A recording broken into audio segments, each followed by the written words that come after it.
Hello everyone, नमस्ते आप सभी को। आई होप कि आप सभी काफ़ी ज़्यादा अच्छे और काफ़ी ज़्यादा खुश होंगे। दोस्तों, इस वीडियो में हम लोग बात करने वाले हैं गेट एग्ज़ाम के लिए पर्टिकुलर किस तरह का रोड मैप बनाया जाए जिससे आप टॉप 100 या फिर टॉप 10 में आ पाए। देखिए, गेट एग्ज़ाम एक बहुत ही ज़्यादा प्रेस्टिजियस एग्ज़ाम है जो इंडिया के प्रेस्टिजियस कॉलेजेस में आपको पहुंचा सकता है और पीएसयू के भी दरवाजे आपके लिए खोल सकता है। तो आप अपना करियर को लेवल अप करने के लिए गेट एग्ज़ाम देते हो और उस लेवल अप करने के लिए प्रिपरेशन की भी काफ़ी ज़्यादा ज़रूरत पड़ती है। एक फ्लो में प्रिपरेशन होनी चाहिए, एक पर्टिकुलर रोड मैप के साथ प्रिपरेशन होनी चाहिए। तो वो रोड मैप मैं आपको बताने वाला हूँ इस वीडियो में। तो इस वीडियो को स्टार्ट करते हैं। तो सबसे पहला पॉइंट है हमारा सिलेबस कंप्लीशन का।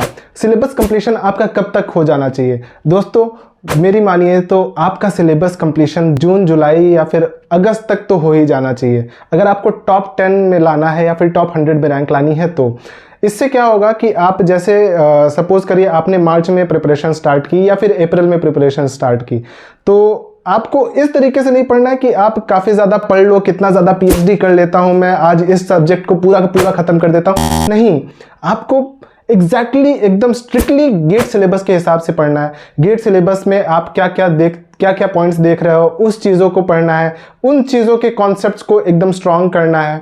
गेट का एग्ज़ाम प्रैक्टिस का ज़्यादा है, ये सब फालतू की चीज़ों का नहीं, एक्स्ट्रा पढ़ने का नहीं है, सिलेबस एकदम ख़त्म करने का नहीं है। ये एग्ज़ाम है प्रैक्टिस का। जितना स्ट्रिक्टली जो भी सिलेबस है उसी हिसाब से आपको प्रैक्टिस करनी है, ठीक है। और तो आपको क्या करना है कि जून जुलाई तक सिलेबस कंप्लीट कर लेना है। अब जून जुलाई तक सिलेबस कंप्लीट हो जाएगा। कुछ टेस्ट सीरीज़ आती हैं आपकी अप्रैल से स्टार्ट हो जाती हैं, ज़्यादातर टेस्ट सीरीज़, तो आपको टेस्ट सीरीज़ उठा लेनी है। दो टेस्ट सीरीज़ मैं बोलूँगा, दो टेस्ट सीरीज़ आपको लेनी है। एक आप अप्रैल में स्टार्टिंग में ही ले लो और उसको डेली डेली तो नहीं, जिस दिन आपको टेस्ट मिले उसी दिन आपको कंप्लीट करने हैं वो टेस्ट। और वो सारे टेस्ट को एनालाइज करना है कि कहाँ गलती हुई, कहाँ मैंने चीज़ें सही की, कहाँ और सुधार की ज़रूरत हो सकती है, किस क्वेश्चन में कहाँ पे मैं और अच्छा कर सकता था, किस क्वेश्चन के 3 ऑप्शन है और चौथा नहीं है तो क्यों नहीं है, या फिर एक ऑप्शन है तो तीनों क्यों गलत है। ये सारी चीज़ें आपको एनालाइज करनी है। अब इसके बाद हम लोग बात करते हैं दूसरी टेस्ट सीरीज़ की। तो दूसरी टेस्ट सीरीज़ आपको जब एग्ज़ाम में 2-3 महीने हो तब आपको सॉल्व करना स्टार्ट करना है। उसके सारे टेस्ट को आप सॉल्व करते जाओ, सारे के सारे सब्जेक्ट्स को आपका रिवीजन हो जाएगा। इससे पहली टेस्ट सीरीज आप इसलिए सॉल्व कर रहे हो कि आपकी प्रैक्टिस हो, दूसरी टेस्ट सीरीज ताकि आपका रिवीजन हो जाए। एक टेस्ट को सॉल्व कर रहे हो तो आपके कई सारे टॉपिक्स रिवाइज हो जाएंगे। आपको क्या करना है, आपको मार्क्स को लेकर नहीं बैठना है। आपको क्या करना है कि आपको सारी चीज़ों को एनालाइज करना है कि गलती की मैंने तो कहाँ पे गलती की और कहाँ पे मैं और सुधार कर सकता हूँ। ये सारी चीज़ों को आपको एनालाइज करना है। अब हम लोग बात करते हैं अगले पॉइंट की। तो अगला पॉइंट है रिवीजन। रिवीजन काफ़ी ज़्यादा इंपॉर्टेंट है दोस्तों, रिवीजन काफ़ी ज़्यादा इंपॉर्टेंट है, काफ़ी ज़्यादा इंपॉर्टेंट है। अगर आप गेट का एग्ज़ाम देने जा रहे हैं और आप टॉप 10 टॉप 100 में रैंक लाना चाहते हैं तो मेरी मानिए तो आप प्लीज़ कम से कम 7 से 10 बार रिवाइज करिए। कैसे करना है? 7 से 10 बार आपको रिवाइज करना है चीज़ों को। सबसे पहले आपको पढ़ना है, पढ़ने के बाद जुलाई अगस्त तक सिलेबस ख़त्म हो जाएगा। अगस्त तक अगर भी ख़त्म हो जाता है, मान लीजिए मैं जुलाई मान के चलता हूँ, तो सितंबर अक्टूबर में एक बार फिर से कंप्लीट रिवीजन लॉन्ग नोट्स का होना चाहिए। यानी कि एक बार तो आप जब सब्जेक्ट ख़त्म करते हो तभी रिवाइज करो, दूसरी बार आपको कैसे रिवाइज करना है कि इन सारे लॉन्ग नोट्स को रिवाइज करना है। तो यानी 2 बार आपका रिवीजन हो जाएगा अगस्त और सितंबर तक में, ठीक है। अब आपको तीसरा रिवीजन सिर्फ 1 महीना देना है। अक्टूबर में 1 महीने में सारा का सारा रिवीजन कंप्लीट करना है। आप अपने आप को झोंक दो, किस तरीके से आप मेहनत करो कि आपका टॉप 10 आ जाए, टॉप 100 रैंक आ जाए। आपको अपने आप को झोंकना पड़ेगा, तभी जाके आप सक्सेसफुल बन सकते हो। तो अब हम लोग बात करते हैं अगले रिवीजन की। तो अगला रिवीजन आपको कब करना है? अगला रिवीजन के लिए देखो मैं आपको बताना चाहूँगा कि क्रैश कोर्स चलते हैं, कई सारे कोचिंग्स चलाते हैं, अनअकैडमी हो गया, पीडब्ल्यू हो गया, कई सारे कोचिंग चलाते हैं। तो आपको उन क्रैश कोर्स को फॉलो करना है। उन क्रैश कोर्सेज में आपको जो मेन टॉपिक्स होते हैं वो सारे टॉपिक्स कवर अप हो जाएंगे। जितने भी आपको ज़रूरत है गेट एग्ज़ाम क्वालिफाई करने के लिए वो सारे टॉपिक्स आपको कवर अप हो जाएंगे। तो आप गेट एग्ज़ाम को जितने भी इंपॉर्टेंट टॉपिक्स हैं आपने उनको दोबारा ही पढ़ लिया। कई सारे टीचर्स कोशिश करते हैं कि सारे के सारे पॉइंट्स को टच कर लें, तो आपका सारा का सारा पॉइंट्स क्लियर हो जाएगा।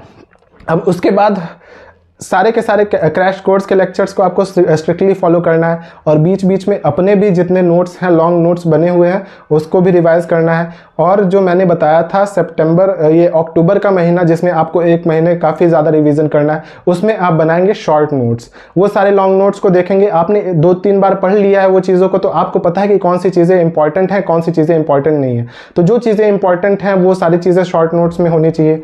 ये शॉर्ट नोट्स आपको कहाँ कहाँ यूज़ करने हैं?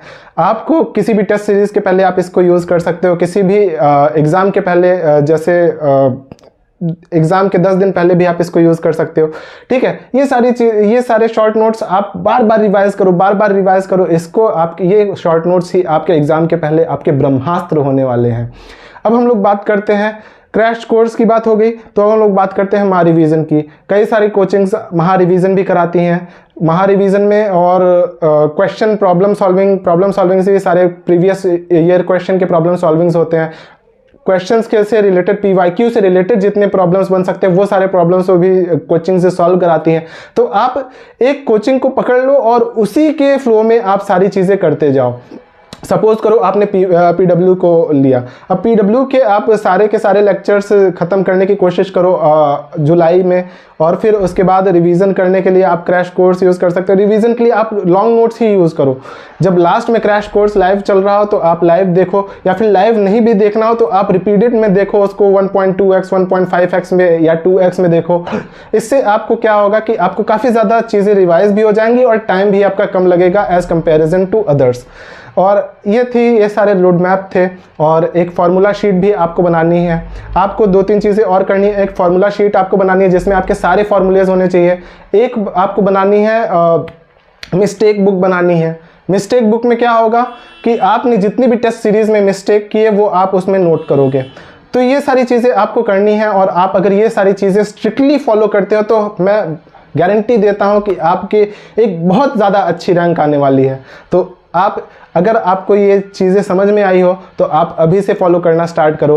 अगर आपको ये वीडियो पसंद आया तो इस वीडियो को लाइक कर दीजिए, चैनल को सब्सक्राइब कर दीजिए, कमेंट करिए कि आपको ये वीडियो कैसा लगा, और शेयर कर दीजिए आपके सभी दोस्तों को जो गेट एग्ज़ाम क्वालिफाई करना चाहते हैं और अच्छी रैंक लाना चाहते हैं।